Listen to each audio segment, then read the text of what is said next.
Le dije a mi novio que mi ex me estaba reconquistando, y me dejó sin mirar atrás. Nunca imaginé pasar diciembre así. Siempre pensé que esta época tenía algo casi automático, reuniones, luces, una rutina emocional conocida. Incluso cuando las cosas no estaban perfectas, la Navidad tenía esa capacidad de adormecer los problemas, de hacerlos parecer manejables. Pero esta vez no. Esta vez me encontré escribiendo aquí, tratando de entender cómo una relación que, según yo, estaba bien, se rompió de una manera tan seca, tan definitiva, que todavía me cuesta procesarla. Todo empezó unas 2 semanas antes de que todo se fuera al carajo. Abel, mi exnovio, me escribió de la nada. No fue un mensaje largo ni cargado de intención. Nada elaborado. Solo apareció. Lo nuestro había terminado bien. Sin gritos, sin engaños, sin escenas.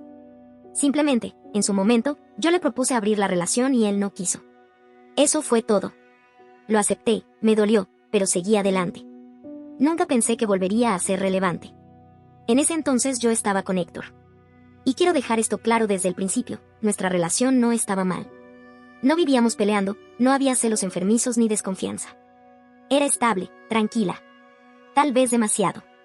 Y aunque me incomode admitirlo, hay algo en mí que siempre ha sido así. En todas mis relaciones llega un punto en el que empiezo a sentir que todo es predecible.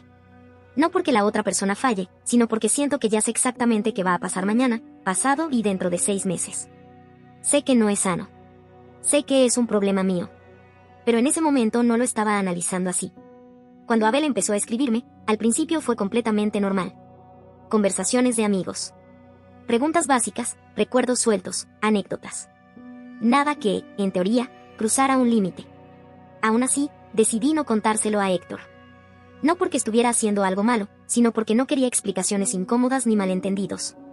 Me parecía innecesario. Con el paso de los días, el tono empezó a cambiar. Abel comenzó a decir cosas distintas. Comentarios sobre lo bien que me veía, sobre errores que había cometido al dejarme ir, sobre cómo ahora entendía cosas que antes no. Yo no lo frené. No me incomodó. Lo tomé como halagos. Me gustó sentirme deseada otra vez, aunque no lo admitiera en voz alta. Un día, sin aviso previo, llegaron flores a mi trabajo. No una rosa discreta. Un ramo grande, llamativo. Mis compañeras hicieron comentarios, preguntas, bromas. Me sentí observada, validada. Y no voy a mentir, me gustó. Mucho. Fue un gesto que no había vivido en mucho tiempo, algo que se sentía intenso, casi cinematográfico, comparado con la calma cotidiana en la que estaba con Héctor. Ahí fue cuando decidí hablar con él. No lo vi como una confesión, sino como una advertencia. Pensé que estaba siendo honesta. Le conté que mi ex me estaba escribiendo, que había intensificado el contacto, que me había mandado flores. Le dije que estaba intentando reconquistarme. Mi intención no era terminar. No era irme. Lo que quería era una reacción. Que se diera cuenta de que podía perderme. Que volviera a mirarme como al principio. Le dije, con palabras que ahora me pesan, que tenía que ponerse las pilas, porque había cosas que ya no hacía y que yo necesitaba sentirme más valorada, más deseada. Esperaba celos. Esperaba una discusión, aunque fuera mínima. Esperaba que me dijera que no me fuera, que le importaba, que no quería perderme. En mi cabeza, todo tenía sentido. Héctor se quedó en silencio. No fue un silencio dramático ni lleno de rabia. Fue una pausa larga, incómoda. Me miró sin cambiar la expresión. Después de unos segundos, me dijo algo que todavía hoy me cuesta asimilar. Con total calma, me dijo que entonces me ayudaría a tomar la decisión. Que si Abel se estaba esforzando tanto por mí, lo mejor era que me fuera con él. Pensé que estaba bromeando. Me reí, esperando que siguiera hablando. No lo hizo. Se levantó y empezó a agarrar sus cosas. Así, sin elevar la voz, sin reproches. No me preguntó si lo amaba. No intentó convencerme. No luchó por mí de ninguna forma. Yo me quedé ahí, paralizada, viendo cómo guardaba todo como si estuviera cerrando un trámite. Le dije que no era eso lo que quería. Que solo estaba siendo sincera. Que necesitaba que reaccionara. Pero no hubo discusión. Me dijo que no iba a competir con nadie por una relación, que no iba a entrar en juegos, y que si yo sentía que otro tenía que esforzarse más para que yo me quedara, entonces la decisión ya estaba tomada. Lo vi irse sin mirar atrás. Y me quedé ahí, completamente descolocada. Esto no había salido como lo imaginé. Ni de cerca. Durante horas pensé que tal vez estaba actuando, que era una estrategia, que se le pasaría y volvería a hablarme.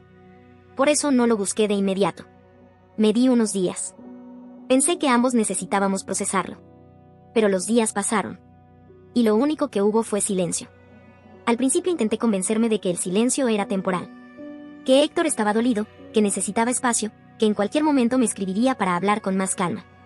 Me aferré a esa idea porque la alternativa era aceptar que, para él, todo había terminado de verdad. Y eso me parecía imposible después de lo que habíamos construido. Pasaron los días y no llegó ningún mensaje. Ni una llamada. Nada. Fue ahí cuando empecé a sentir una mezcla rara de ansiedad y rabia. No entendía cómo alguien podía cerrar una relación así, sin siquiera intentar arreglar las cosas. Sentía que me había descartado, como si yo fuera fácilmente reemplazable. Por eso terminé escribiendo aquí. Porque necesitaba entender si yo estaba exagerando o si realmente había algo profundamente frío en su reacción. En vez de apoyo, recibí burlas. Comentarios sarcásticos, gente más interesada en humillarme que en ayudarme a ver lo que no estaba viendo. Eso me dolió más de lo que esperaba. No vine buscando aprobación, vine buscando claridad.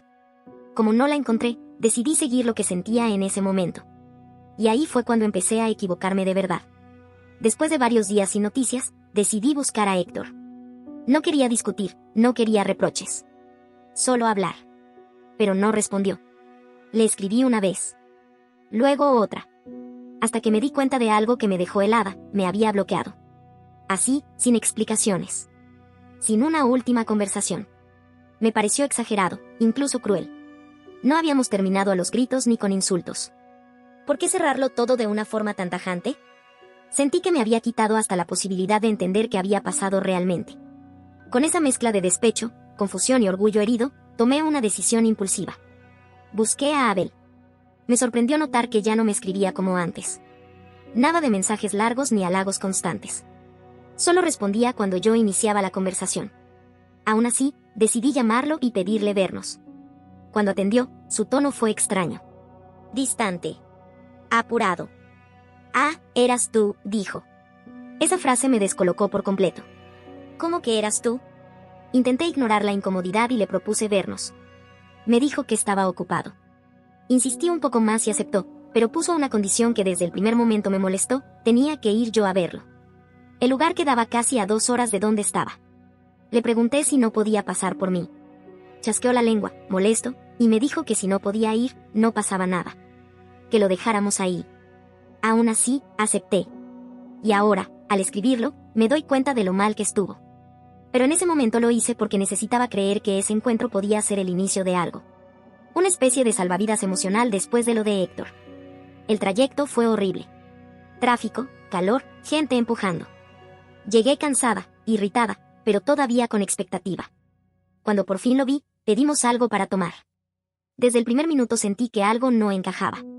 Abel no dejaba de mirar el celular. No estaba presente. No parecía interesado en mí ni en lo que yo decía. Le pregunté si pasaba algo. Me dijo que no, que estaba todo bien. Luego me miró y me dijo que fuera directa, que para qué quería verlo. Respiré hondo y se lo dije. Le conté que había terminado con mi novio. Que estaba dispuesta a darle una oportunidad. Que quería ver si lo nuestro podía ser algo serio esta vez. Esperaba entusiasmo. Algún gesto de alivio. Algo. Pero su reacción fue completamente distinta. Me miró sorprendido, incómodo. No sonrió. Su expresión se tensó. Y antes de que pudiera decir algo más, pasó lo que terminó de desarmarme. Una chica se acercó a la mesa. Claramente molesta. Le reclamó que ya me hubiera superado tan rápido. Que pensó que necesitaba tiempo para pensar las cosas, no para sentarse con otra mujer. Dicho eso, se fue, visiblemente enojada. Yo me quedé en shock. No entendía nada. Antes de que pudiera reaccionar, Abel se levantó de golpe y salió tras ella. Sin una palabra. Sin una explicación. Me quedé sola. Sentada frente a una mesa servida, mirando el vaso que ya no tenía ganas de tocar, tratando de entender en qué momento todo se había vuelto tan absurdo. Pasaron unos 15 minutos. Yo seguía ahí, sin saber si irme o esperar. Hasta que Abel volvió. Pero no para sentarse conmigo.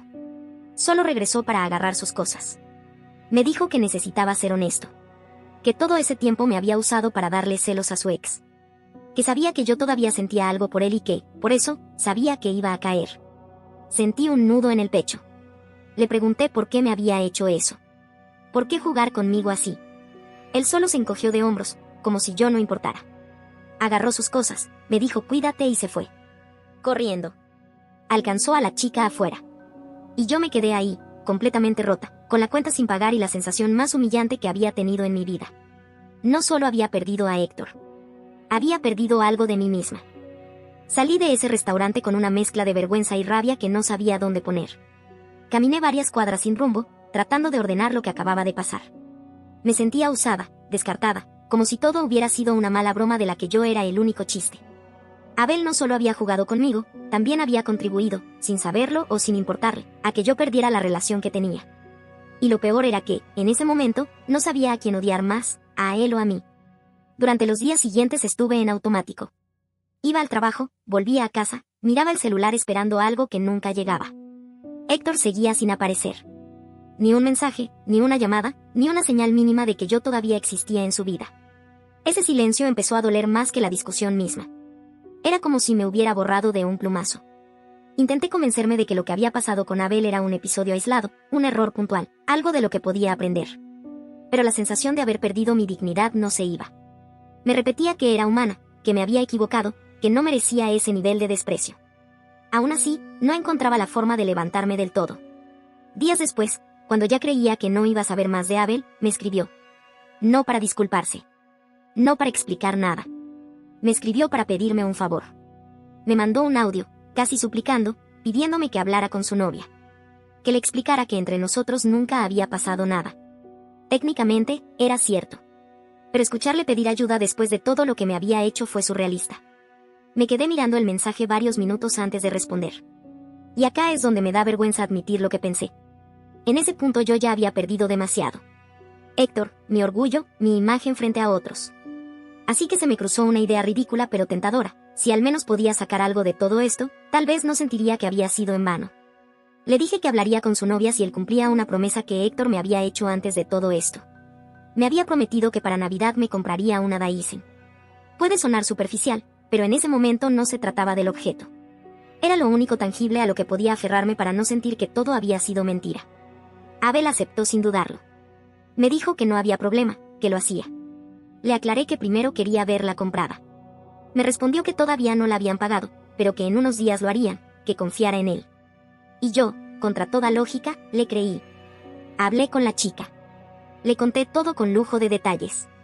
Que Abel me había usado para darle celos, que nunca pasó nada entre nosotros, que no había habido engaño real. Al parecer, eso ayudó. Ellos arreglaron sus cosas. Él me escribió agradeciéndome y diciendo que en unos días se comunicaría conmigo. Esperé. Pasaron los días. Nada. Lo llamé. El teléfono apagado. Intenté escribirle y los mensajes no llegaban. Me había bloqueado. Otra vez. Sin aviso. Sin explicación. Ahí entendí que todo había terminado. No solo con Abel, sino con cualquier ilusión de que alguien que ya te usó alguna vez vaya a cumplir su palabra después. La lección fue brutal, pero clara. Nunca confiar en un ex. Nunca pensar que alguien que te manipuló va a cambiar solo porque ahora te necesita. Me quedé sin novio. Sin dignidad. Y sin la maldita Dyson. Justo para Navidad. No pensaba volver a escribir después de eso. Sentía que ya había tocado fondo y que cualquier cosa nueva solo podía ser más humillante. Pero la vida tiene una forma bastante cruel de demostrarte que siempre se puede caer un poco más. No pasó mucho tiempo. ¿Una semana desde la última vez que intenté hablar con Héctor? ¿2 desde que terminamos? No lo sé con exactitud. Lo que sí sé es que me lo crucé en una fiesta. Y no fue tan casual como suena. Yo sabía que podía ir y, siendo honesta, fui con una idea bastante clara en la cabeza. Pensé que si me veía bien, arreglada, segura, algo en él iba a moverse. Que tal vez se acercaría, que querría hablar, que reaccionaría. Me preparé con esa expectativa absurda de que todavía tenía algún efecto en él. Pero apenas llegué lo vi con otra chica. Sonriendo, cómodo, como si nada. Esa imagen me golpeó más fuerte de lo que esperaba. No entendía cómo alguien podía empezar a salir con otra persona tan rápido. 2 semanas no me parecían nada. Automáticamente pensé lo peor, que ya se veía con ella desde antes, que yo había sido el último trámite. Me llené de enojo, de rabia, de una necesidad desesperada de no quedarme callada frente a eso. Pensé que, aunque estuviera con ella, todavía debía sentir algo por mí. Que no podía haberse borrado así de fácil. Así que hice algo que ahora me avergüenza admitir. Empecé a bailar pegada con otros tipos frente a él. Buscaba su mirada, su reacción. No pasó nada. Él se mantuvo con la chica, un poco más lejos. En mi cabeza, quise creer que estaba incómodo, que algo le molestaba. Eso me dio valor. Y me equivoqué. Más entrada la noche, cuando todos estábamos un poco tomados, me acerqué a uno de sus amigos. Estaba borracho, claramente. Lo besé. Y como estaba en ese estado, me siguió la corriente. Miré hacia donde estaba Héctor. No dijo nada, pero se alejó un poco más. En mi cabeza, pensé, está celoso. Grave error. Seguí. Besé a otro tipo que pasó cerca. También accedió. Me sentía malentonada, convencida de que estaba provocando algo. Y ahí crucé un límite que no supe medir. Grité, entre risas y alcohol, ¿quién quiere un beso? Varios hombres se acercaron. Y yo los besé a todos. En ese momento no pensé. Actuaba desde el enojo, el despecho, la necesidad absurda de sentir que todavía tenía control sobre algo. Pero la reacción de Héctor no fue celos. No fue enojo. Fue asco. Eso fue lo que más me dolió. A la mañana siguiente desperté con una resaca horrible y una vergüenza que me apretaba el pecho. Ahí entendí el tamaño del error. No logré hacerlo reaccionar a él. Lo único que logré fue arruinarme yo. Empezaron los comentarios. Las miradas. El rumor de que no había hombre en nuestro círculo al que no hubiera besado esa noche. Sentí como mi imagen se rompía frente a gente que me conocía desde hacía años. Me expuse. Me humillé. Todo por alguien que me superó en 2 semanas. Ahora estoy acá, tratando de entender cómo se vuelve de algo así. Cómo se limpia una imagen cuando vos misma la destrozaste. Intenté provocar una reacción y lo único que provoqué fue perder todavía más respeto. Y esta vez, por más que duela admitirlo, no hay a quien culpar más que a mí misma. No olvides dejar tu opinión en los comentarios, dejar tu like y compartir este video.